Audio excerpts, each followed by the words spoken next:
Perkenalkan, nama saya Yocelin Nareswari dengan NIM 0704232031. Di sini saya akan membuat video tugas UAS yaitu tentang fisiologi pada sistem pencernaan. Nah, jadi sebelum itu mari kita cari tahu dulu apa itu sistem pencernaan. Jadi, sistem pencernaan adalah proses pemecahan makanan menjadi molekul sederhana. Pada sistem ini berfungsi untuk mencerna dan menyerap nutrisi yang dibutuhkan oleh tubuh.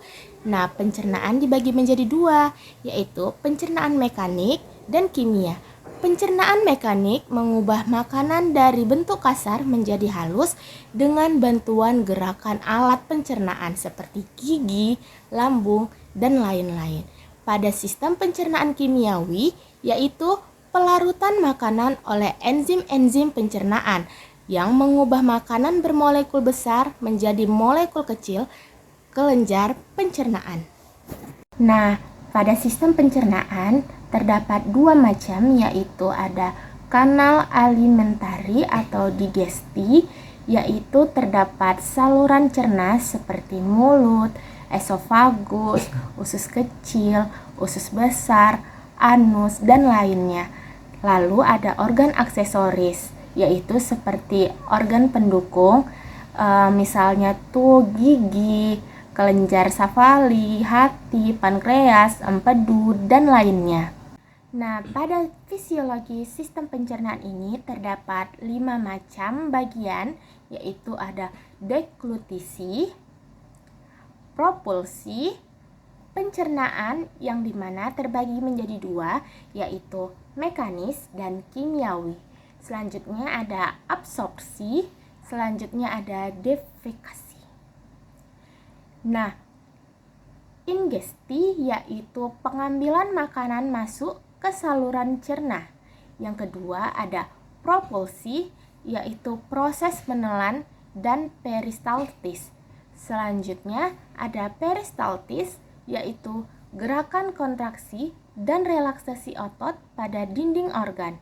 Selanjutnya ada digesti mekanik, yaitu mengunyah, mencampur, mengaduk makanan yang dilakukan oleh gigi. Makanan bercampur dengan saliva sebelum ditelan. Baru ada digesti kimia, yaitu penguraian makanan atau katabolik secara hidrolisis. Selanjutnya ada absorpsi, yaitu gerakan nutrien dari saluran cerna ke darah atau limfa. Selanjutnya ada dekavasi, yaitu eliminasi buangan padat yang tidak dapat dicerna, yang dimana dalam bentuk feses. Nah, selanjutnya ada contoh di mana proses utama pencernaan makanan yang terjadi pada tikus. Jadi, ingesti itu di bagian awal, yang dimana pemecahan mekanik, baru dilakukan digesti, hancurnya makanan, baru setelah hancurnya makanan itu berubah menjadi molekul kecil, yang dimana itu juga ada bantuan dari pencernaan kimiawi atau hidrolisis enzimatik. Baru setelah molekul itu kecil, itu molekul nutrien memasuki sel. Setelah itu ada proses eliminasi, yaitu materi tak tercerna. Jadi, proses utama pencernaan adalah hidrolisis makromolekul menjadi monomer-monomernya. Selanjutnya ada gerakan saluran pencernaan. Nah, gerakannya itu ada peristalsis, yaitu bagian atas atau esofagus. Nah, gerakan ini terjadi akibat dorongannya makanan yang terjadi di esofagus atau kerongkongan dan juga saluran cerna lainnya. Otot dinding saluran cerna mengkerut di belakang makanan dan mengendurkan di depannya.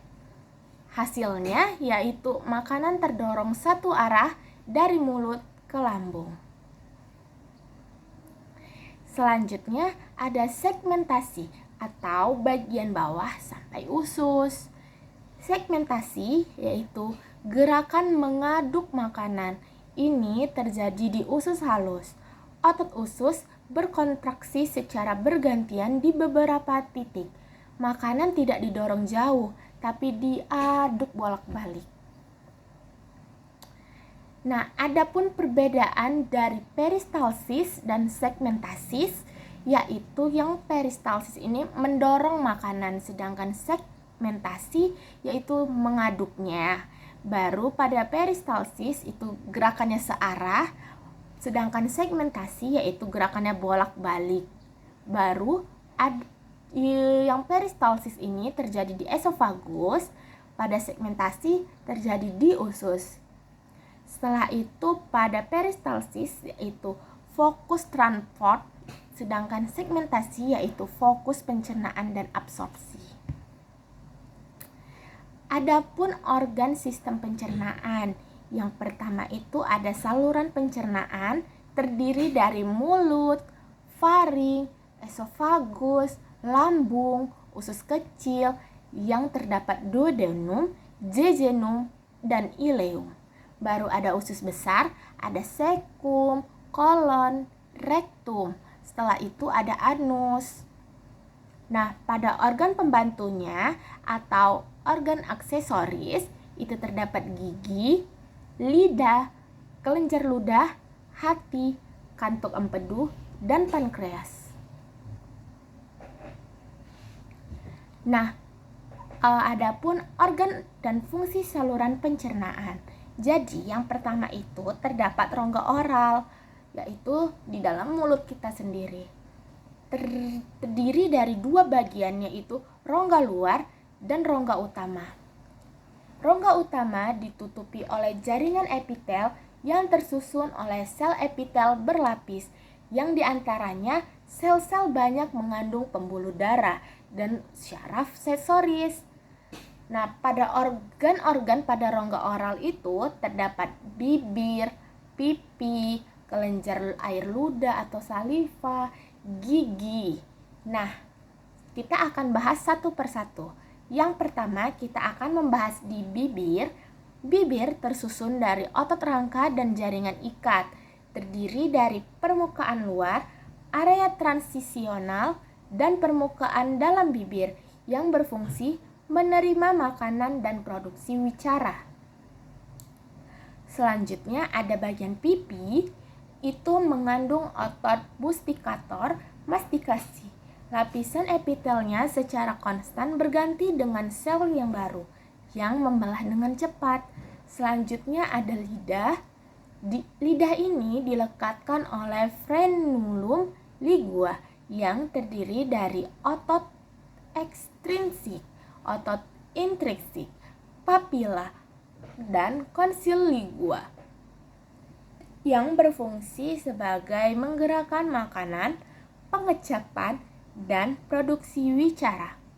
Selanjutnya ada kelenjar saliva, terdapat di kelenjar parotoid, kelenjar submarsicularis, dan submandibularis.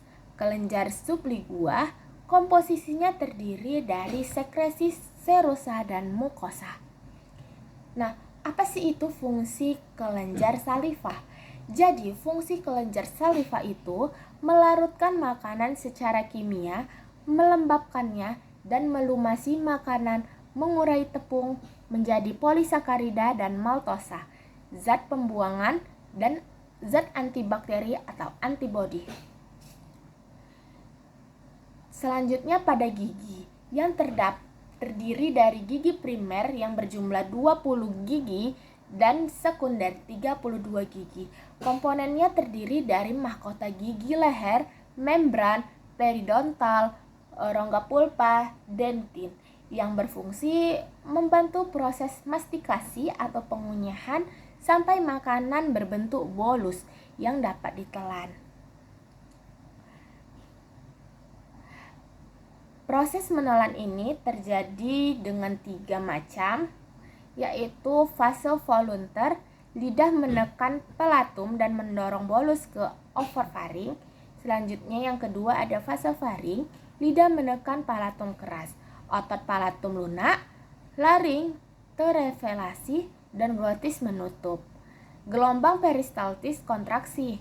Nah, yang ketiga itu ada fase esofagus, yaitu berelaksi setelah peristaltik dan mendorong makanan ke lambung. Selanjutnya ada faring.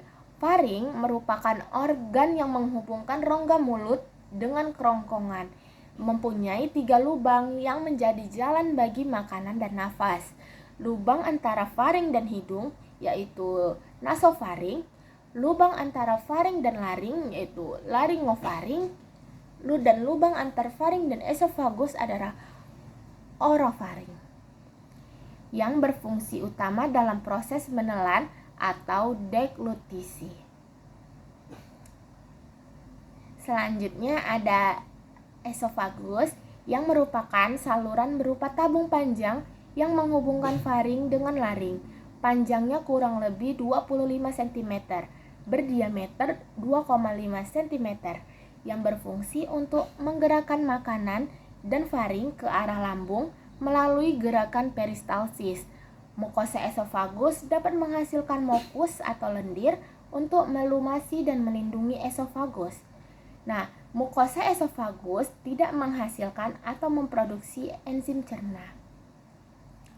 Selanjutnya ada organ lambung, yang dimana bentuk organnya ini seperti huruf J, terletak di bagian superior kiri atas rongga abdomen di bawah diafragma. Nah, ini terdiri dari 4 bagian, yaitu kardia atau jantung lambung, fundus atau puncak lambung, korpus atau badan lambung, dan pilorus, badan berbentuk tabung dengan lapisan otot tebal dan merupakan penghubung lambung dengan usus halus atau duodenum. Nah, lapisan-lapisan dinding lambung yaitu lapisan selaput lendir, lapisan otot melingkar, lapisan otot miring, lapisan otot panjang, dan lapisan ikat, serurosa, dan peritoneum. Nah, fungsi lambung itu yang pertama menampung makanan, produksi kimus, mukus, dan faktor intrinsik. Dan selanjutnya ada absorpsi, digesti protein. Nah, di getah gambung ini ternyata menghasilkan enzim, yaitu pepsin, yaitu berfungsi memecah putih telur menjadi asam amino. Baru ada asam klorida HCl yang berfungsi mengasamkan makanan sebagai antiseptik dan desinfektan. Baru ada renin yang berfungsi sebagai ragi yang membekukan susu dan membentuk kasein. Baru ada 3 tahap sekresi lambung. Ada tahap sefatik, tahap lambung, yaitu perenggangan dinding lambung, asam amino dan protein, pengaturan pelepasan gastrin. Baru ada tahap usus, yaitu sekresi lambung distimulasi gastrin, sekresi lambung dihambat oleh hormon GIP, sekretin, kolesistokinin, dan enterogastron. Nah, setelah itu ada organ yaitu usus halus, yang disebut juga dengan intestinum mirror, yang merupakan bagian saluran pencernaan terpanjang sekitar 6-7 meter dengan diameter 2,5 cm. Pada usus halus ini terbagi menjadi 3, yaitu duodenum, usus 12 jari, bagian terpendek 25-30 cm. Baru ada jejunum, itu panjangnya sekitar 1-1,5 meter. Dan yang terakhir ada ileum, yaitu merentang sampai menyatu dengan usus besar. Panjangnya itu sekitar 2-2,5 meter. Adapun fungsinya yaitu menerima zat-zat makanan yang sudah dicerna untuk diserap melalui kapiler darah dan saluran limfe. Baru menyerap protein dalam bentuk asam amino, menyerap karbohidrat dalam bentuk monosakarida, dan mengakhiri proses pencernaan makanan yang dimulai di lambung dan mulut. Baru proses ini diselesaikan oleh enzim usus dan enzim pankreas yang dibantu empedu dalam hati.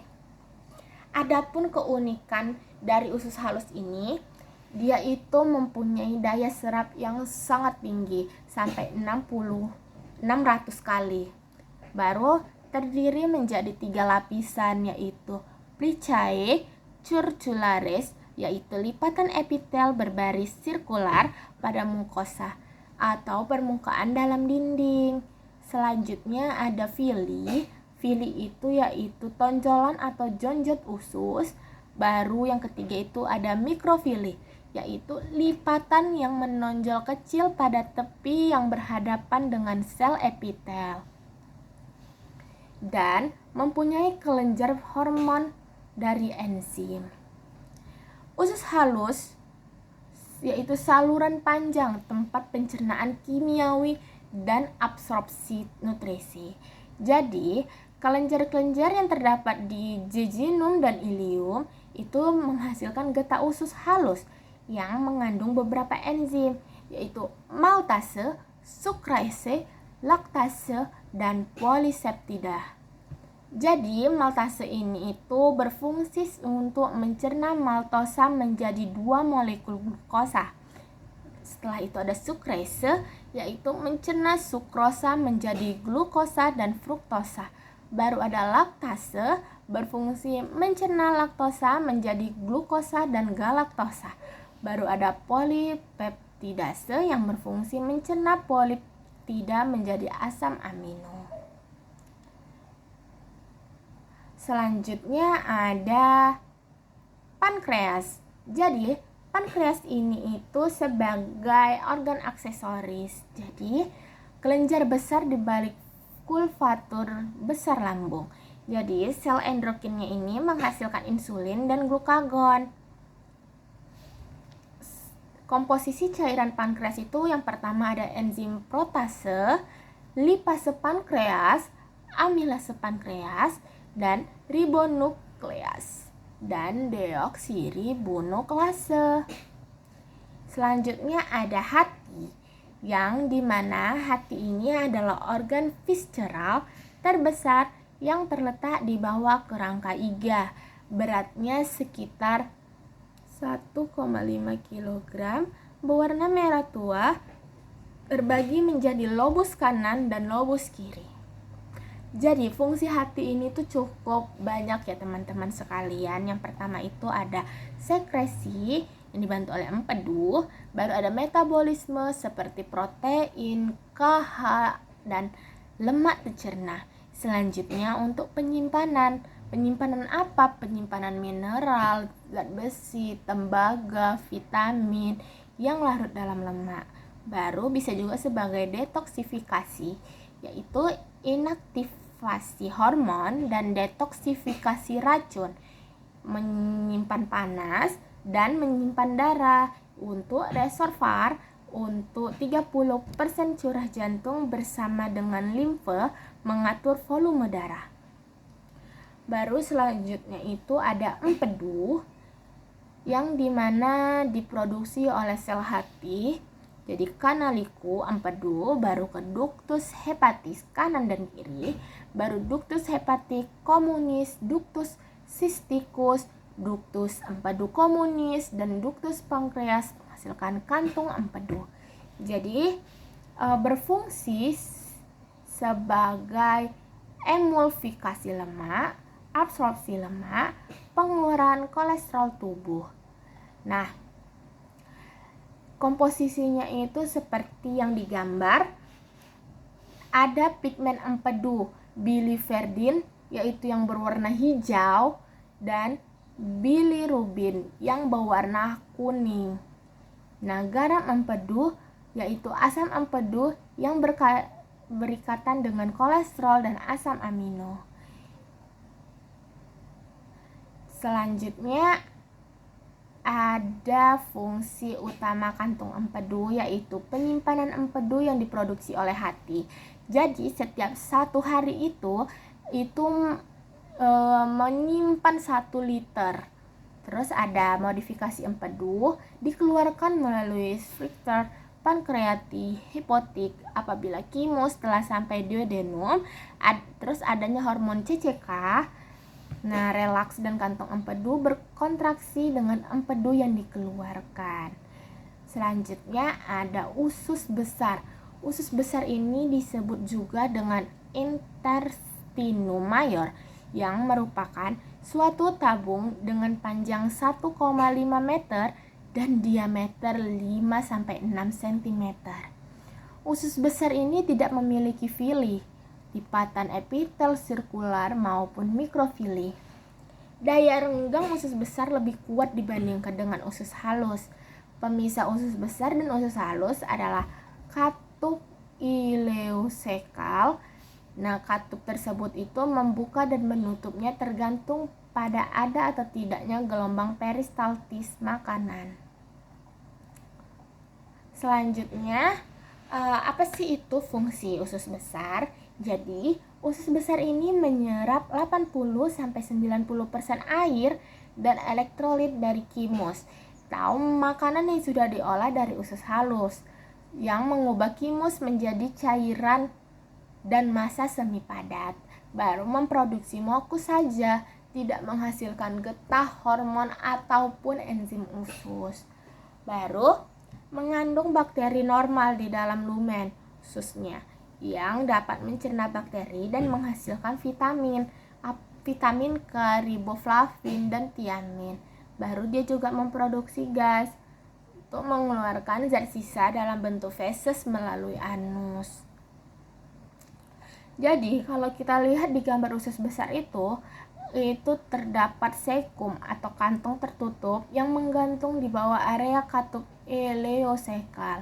Baru ada kolon, yaitu sigmoid ascendent, transversum, dan descendent, yaitu rektum merupakan bagian akhir dari saluran pencernaan yang berakhir pada anus.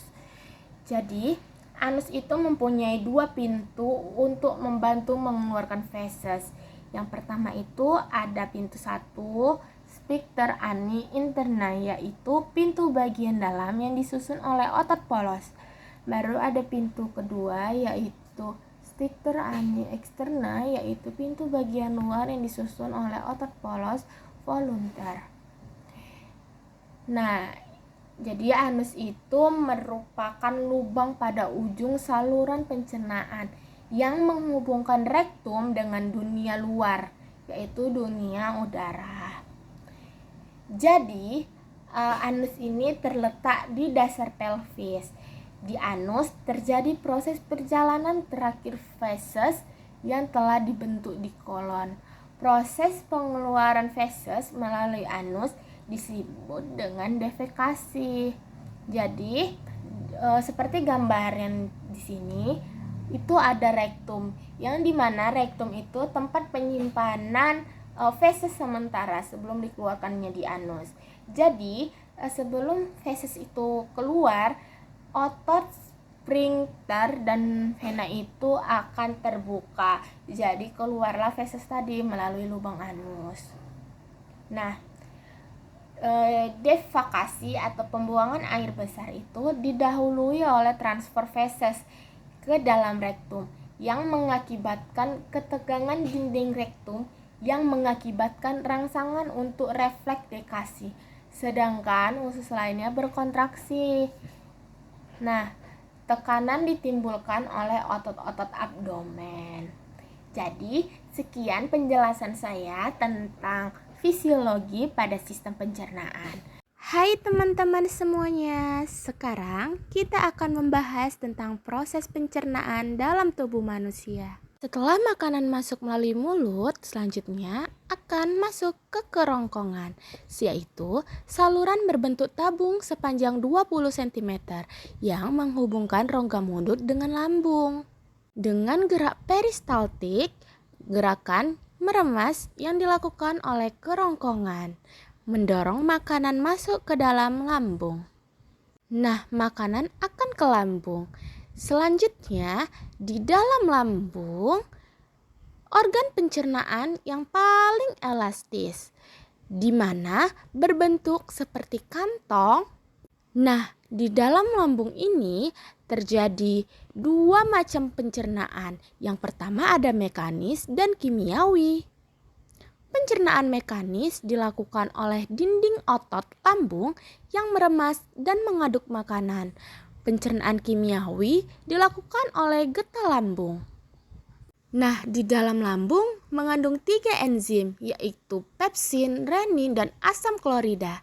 Enzim pepsin yaitu protein menjadi pepton. Protein susu menjadi kasein.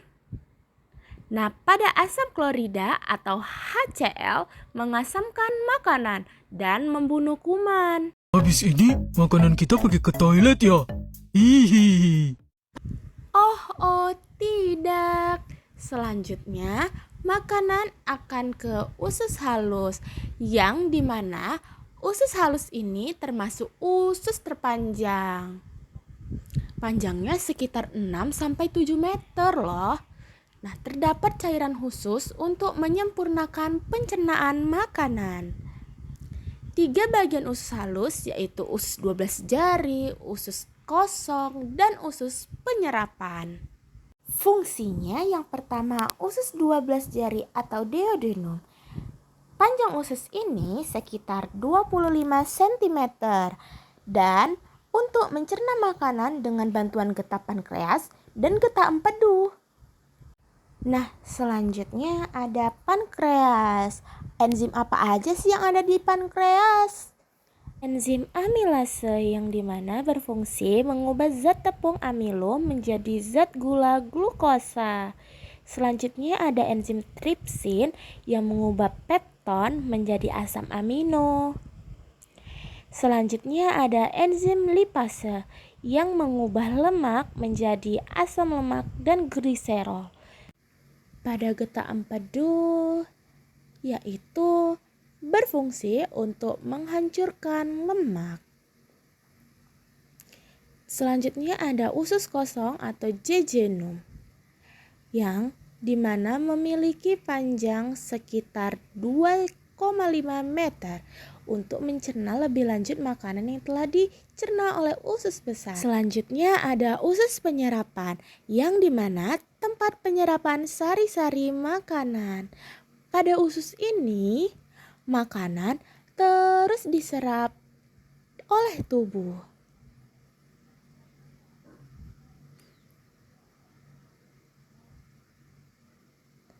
Selanjutnya, makanan perginya kemana ya? Makanan akan dialirkan ke usus besar. Usus besar menyerap cairan vitamin dan mineral dari sisa makanan yang telah diserap oleh usus halus. Nah, di dalam sini terdapat bakteri Escherichia coli atau E. coli yang membantu proses pembusukan sisa makanan. Nah, makanan akan diubah menjadi feses. Selanjutnya, makanan akan disimpan di dalam rektum. Itu dia, rektum. Rektum adalah tempat penyimpanan feses sementara. Setelah itu, makanan akan dikeluarkan melalui anus. Apa itu anus? Jadi, anus adalah lubang tempat keluarnya feses dari dalam tubuh. Nah, jadi makanan yang kita masuki dalam mulut itu akan keluar melalui anus. Otot abdomen. Jadi, sekian penjelasan saya tentang fisiologi pada sistem pencernaan. Lebih dan kurang saya mohon maaf. Assalamualaikum warahmatullahi wabarakatuh.